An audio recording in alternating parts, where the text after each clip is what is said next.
வணக்கம். புதுவையில் மாமூல் கேட்டு பேக்கரி உரிமையாளரை கத்தியால் குத்திய ரவுடியை கைது செய்ய கோரி வியாபாரிகள் போராட்டத்தில் ஈடுபட்டதால் பெரும் பரபரப்பு ஏற்பட்டது.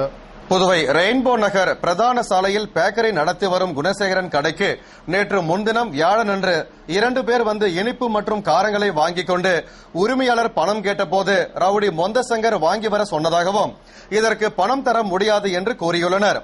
உடனே கடை உரிமையாளர் அவர்களுக்கு கொடுத்த பொருட்களை திரும்பி வாங்கிக் கொண்டார். இதனை ரவுடி மொந்தசங்கரிடம் அந்த நபர்கள் கூறியுள்ளனர். இந்நிலையில் ரவுடி மொந்தசங்கர் நேற்று வெள்ளியன்று பேக்கரிக்கு வந்து பேக்கரி உரிமையாளரை கத்தியால் குத்திவிட்டு தப்பி சென்று விட்டான்.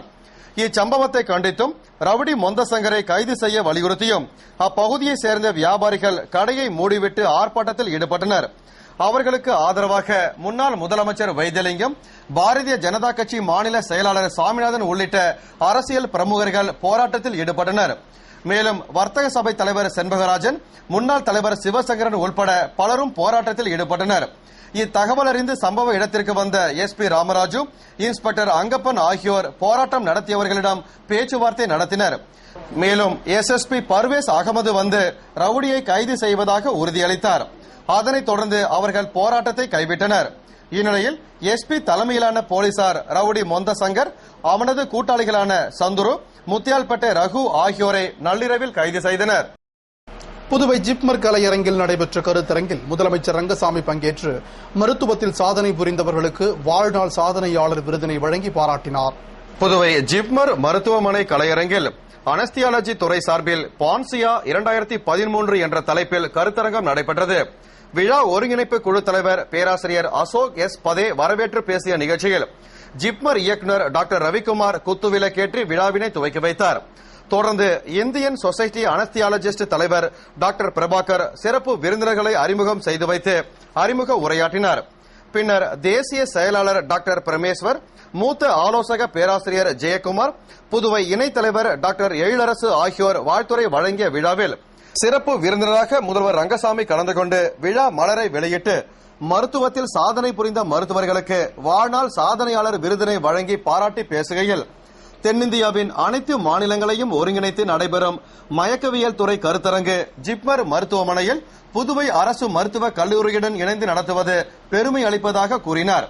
தற்பொழுது பல்வேறு புதிய தொழில்நுட்பங்கள் உருவாகி உள்ளதாகவும் அவை மக்களுக்கு பயனுள்ள வகையிலும் இத்துறையிலும் அமைய வேண்டும் என்று விருப்பம் தெரிவித்த அவர், இன்றைய சூழ்நிலையில் வளர்ச்சி என்பது எண்ணி பார்க்க முடியாத அளவிற்கு உயர்ந்துள்ள நிலையில் அதற்கேற்ப நாட்டின் வளர்ச்சியும் இருக்க வேண்டும் என்பதே தனது எண்ணம் என்றும், சிறிய இடமாக இருந்தாலும் நல்ல இடமான புதுவை இந்திய அளவில் சிறந்த மருத்துவம் அளிக்கும் மாநிலமாக திகழ்கிறது என்பது பெருமை அளிப்பதாக கூறினார்.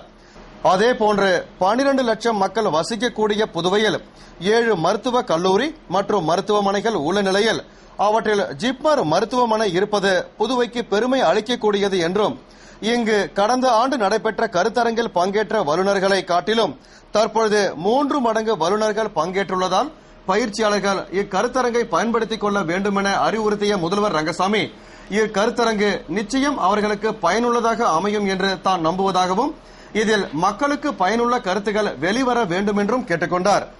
நிறைவில் ஒருங்கிணைப்பு குழு செயலாளர் தேபேந்திர குமார் திரிபாதி நன்றி கூறிய விழாவில் திரளான மருத்துவர்கள், மருத்துவ நிபுணர்கள் பங்கேற்று சிறப்பித்தனர். புதுவையில் வியாபாரியை வெட்டிய 3 ரவுடிகளை போலீசார் கைது செய்து வீதியில் இழுத்துச் சென்றனர். அப்போது ரவுடிகள் இனி மாமூல் கேட்க மாட்டோம் என்று கூறி வியாபாரியிடம் மன்னிப்பு கேட்டனர்.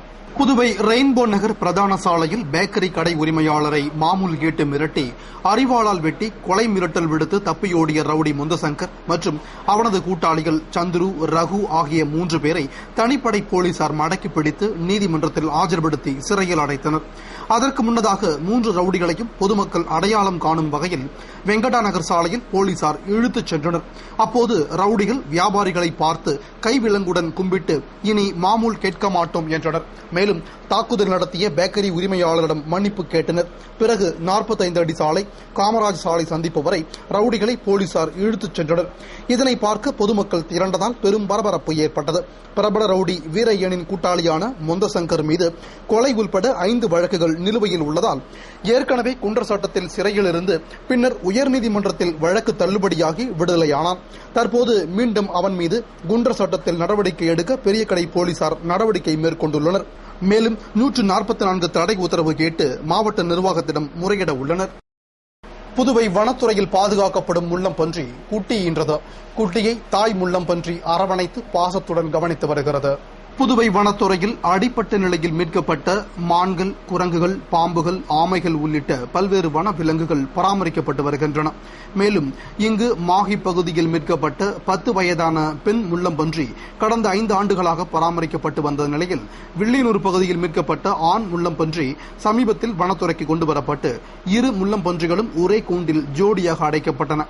அதையடுத்து கருவுற்ற பெண் முள்ளம்பன்றி நேற்று வெள்ளிக்கிழமை ஒரு குட்டியை ஈன்றது. குட்டியை 2 முள்ளம்பன்றிகளும் அரவணைத்து பாசத்துடன் கவனித்து வருகின்றன. இதுகுறித்து வனத்துறை அதிகாரிகள் கூறும்போது, தாவர உண்ணியான முள்ளம்பன்றி பொதுவாக ஆண்டிற்கு ஒரு முறை 4 குட்டி வரை ஈனும். மேலும் குட்டிகள் பிறக்கும் போது அவற்றின் கண்கள் திறந்தே இருக்கும் என்றும், மேலும் வனத்துறையின் புது வரவான முள்ளம்பன்றி குட்டி ஆரோக்கியமாக உள்ளது என்று கூறியுள்ளனர். புதுவை மின்துறை ஊழியர்கள் கூட்டுறவு கடன் சங்கத்தின் பொதுப் பேரவை கூட்டத்தில் 10 மற்றும் 12ஆம் வகுப்பு பொதுத் தேர்வில் அதிக மதிப்பெண்கள் எடுத்த மின்துறை பணியாளர் பிள்ளைகளுக்கு ரொக்க பரிசு வழங்கப்பட்டது. புதுவை நெல்லித்தோப்பு கீர்த்தி மஹாலில் மின்சார ஊழியர்கள் கூட்டுறவு கடன் சங்கத்தின் பொதுப் பேரவை கூட்டம் நடைபெற்றது. கூட்டத்திற்கு சங்கத் தலைவர் மதுரகவி தலைமையேற்று 24, 25, 26ஆம் ஆண்டுகளின் ஆண்டறிக்கையை வாசித்தார். தொடர்ந்து சங்க வரவு செலவு திட்டத்தை பொருளாளர் அம்மையப்பன் தாக்கல் செய்திட சங்கத்தின் இயக்குநர்கள் சடையன், ராமசாமி, வெங்கடகிருஷ்ணன், சீனிவாசன், ரவி, மதிவாணன் ஆகியோர் கலந்து கொண்டு 10 மற்றும் 12ஆம் வகுப்பு பொதுத் தேர்வில் அதிக மதிப்பெண்கள் எடுத்து சாதனை புரிந்த மின்துறை பணியாளர்களின் பிள்ளைகளுக்கு முதல் பரிசாக 5000 ரூபாயும், 2ஆம் பரிசாக 3000, 3ஆம் பரிசாக 2000 ரூபாய் என ரொக்க பரிசினை வழங்கி பாராட்டினர். கூட்டத்தில் இரங்கல் தீர்மானமும் அதனைத் தொடர்ந்து பல்வேறு தீர்மானங்களும் நிறைவேற்றப்பட்டது. கூட்டத்தில் மின்துறை ஊழியர்கள் திரளாக கலந்து கொண்டனர். புதுவை ஜீவானந்தம் அரசு மேல்நிலைப் பள்ளியில் நடைபெற்ற கண்காட்சியினை பல்வேறு பள்ளிகளைச் சேர்ந்த மாணவ மாணவிகள் மற்றும் பொதுமக்கள் கண்டு ரசித்தனர். புதுவை காராமணிக்குப்பம் ஜீவானந்தம் அரசு மேல்நிலைப் பள்ளியில் அறிவியல் கண்காட்சி நடைபெற்றது. பள்ளி துணை முதல்வர் வெங்கடகிருஷ்ணன் சிறப்புரையாற்றி திறந்து வைத்த கண்காட்சியில் நடுநிலை, உயர்நிலை, மேல்நிலை என்று 3 பிரிவுகளில் மாணவர்கள் தங்கள் அறிவியல் படைப்புகளை காட்சிக்கு வைத்திருந்தனர். இக்கண்காட்சியினை ஜீவானந்தம் பள்ளி மாணவர்கள் மட்டுமின்றி அருகில் இருந்த பள்ளி மாணவ மாணவிகள், பெற்றோர்கள் மற்றும் பொதுமக்கள் என ஏராளமானோர் கண்டு ரசித்தனர். கண்காட்சிக்கான ஏற்பாட்டினை அறிவியல் ஆசிரியர்கள் தலைமையில் ஆசிரியர்கள் செய்திருந்தனர். புதுவை AFT மில் கூட்டமைப்பு நிர்வாகிகள் மத்திய உள்துறை, ஜவுளித்துறை அமைச்சரை சந்தித்து மில்லை உடனே திறக்க வலியுறுத்த டெல்லி சென்றுள்ளனர்.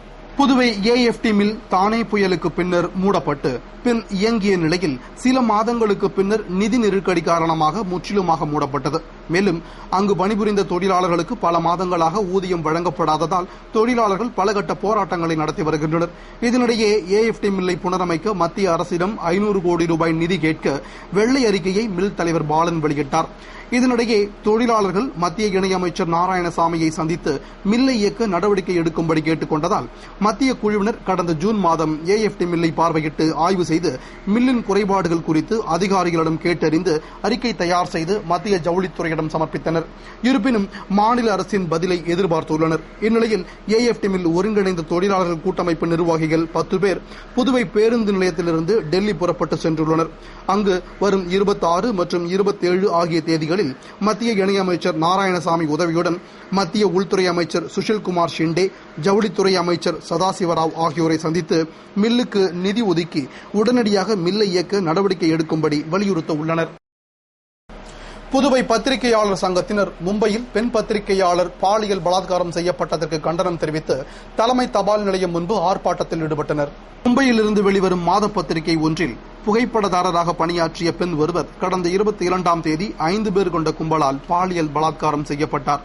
இது தொடர்பான குற்றவாளிகளை கைது செய்ய கோரியும் இச்சம்பவத்திற்கு கண்டனம் தெரிவித்தும் புதுவை பத்திரிகையாளர் சங்கத்தினர் தலைமை தபால் நிலையம் முன்பு சங்கத் தலைவர் மதிமகராஜா தலைமையில் ஆர்ப்பாட்டத்தில் ஈடுபட்டனர்.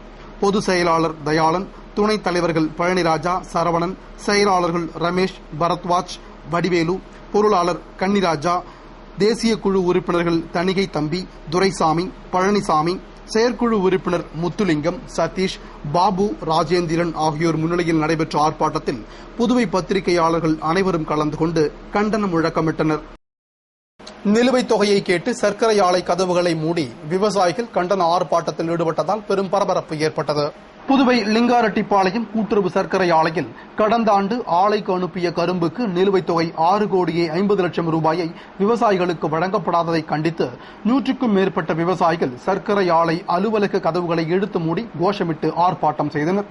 தகவலறிந்த ஆலையின் சேர்மேன் சூரன், நிர்வாக குழு உறுப்பினர் அரியபுத்திரன், தலைமை கரும்பு அதிகாரி தெய்வசிகாமணி ஆகியோர் விரைந்து வந்து சமரச பேச்சுவார்த்தை நடத்தினர். மேலும் விவசாயிகளிடம் பிடித்தம் செய்த தொகையை அடுத்த மாதம் 30ஆம் தேதிக்குள் செலுத்தி விடுவதாக கூறினர். ஆனால் விவசாயிகள் 15ஆம் தேதிக்குள் செலுத்த வேண்டும் என்று தெரிவித்தனர். இதில் உடன்பாடு ஏற்படாததால் போராட்டம் தொடர்ந்தது. மேலும் இதுகுறித்து அனைத்து விவசாயிகள் சங்க விவசாயிகளுக்கு சேர வேண்டிய நிலுவைத் தொகை 6,50 கோடி ரூபாய் மற்றும் கடன் தொகை 2.84 கோடியை உடனடியாக வழங்க வேண்டும், இல்லாவிட்டால் தாங்கள் விரும்பிய ஆலைக்கு கரும்புகளை அனுப்புவோம் என்று தெரிவித்தனர். இந்திய சிலம்பம் சம்மேளனம் சார்பில் புதுவை வீரர்கள் சர்வதேச போட்டியில் பங்கேற்க இந்திய ஒலிம்பிக் சங்கத்தினர் அங்கீகாரம் பெற பரிந்துரை செய்யும்படி முதல்வர் ரங்கசாமியிடம் சம்மேளன தலைவர் மனு அளித்துள்ளார். இந்திய சிலம்ப சம்மேளன தலைவர் ராஜேந்திரன் தலைமையில் நிர்வாகிகள் முதல்வர் ரங்கசாமியை அமைச்சர் தியாகராஜன் முன்னிலையில் சந்தித்து மனு அளித்தனர். அந்த மனுவில் எமது இந்திய சிலம்ப சம்மேளனம் 1994 தமிழகத்தில் முறையாக பதிவு செய்யப்பட்டு இதுநாள் வரையில் 9 தேசிய போட்டிகள் நடத்தப்பட்டுள்ளது என்றும் மற்றும் இச்சங்கம் சர்வதேச சிலம்பம் குத்துவரிசை கூட்டமைப்பு மற்றும் சர்வதேச சிலம்ப சம்மேளனத்துடன் இணைக்கப்பட்டுள்ளது என்றும், மேலும் இந்த ஆண்டில் புதுவையில் 1வது ஆசிய சிலம்ப போட்டிகளும் மலேசியாவில் 3வது சர்வதேச சிலம்ப போட்டிகளும் நடைபெற உள்ளது என்றும், அதன் பொருட்டு நமது இந்திய சிலம்ப சம்மேளனம் சார்பில் இந்திய வீரர்கள் பங்கேற்க ஏதுவாக எமது இந்திய சிலம்ப சங்கத்திற்கு இந்திய அரசின் இளைஞர் நலன் மற்றும் விளையாட்டுத்துறை மற்றும் இந்திய ஒலிம்பிக் சங்கத்தின் அங்கீகாரம் பெற தக்க பரிந்துரை செய்யும்படி வேண்டுகோள் விடுத்திருந்தது.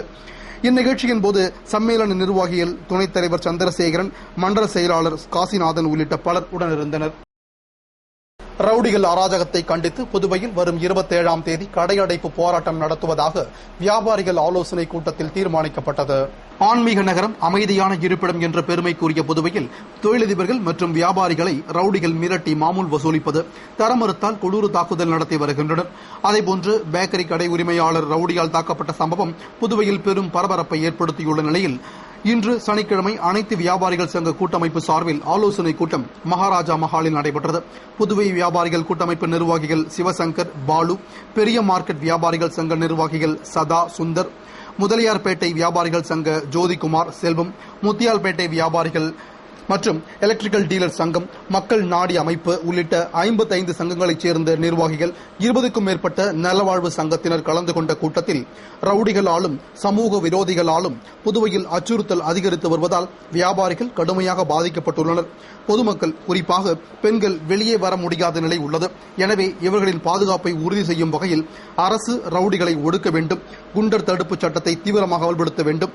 இவற்றை வலியுறுத்தி வரும் 27ஆம் தேதி செவ்வாய்க்கிழமை காலை 6 மணி முதல் மறுநாள் காலை 6 மணி வரை தொடர்ந்து 24 மணி நேர கடையடைப்பு போராட்டம் நடத்துவது என்றும், இந்த போராட்டத்தில் புதுவை முழுவதும் உள்ள 5,000க்கும் மேற்பட்ட கடைகள் மூடப்படுகின்றன என்றும், அன்றைய தினம் சுதேசி மில் அருகிலிருந்து வியாபாரிகள் அனைவரும் ஊர்வலமாக புறப்பட்டு சென்று முதல்வர் மற்றும் தலைமை செயலரை சந்தித்து மனு கொடுப்பது என்றும் தீர்மானிக்கப்பட்டது. இத்துடன் செய்திகள் நிறைவடைந்தன. வணக்கம்.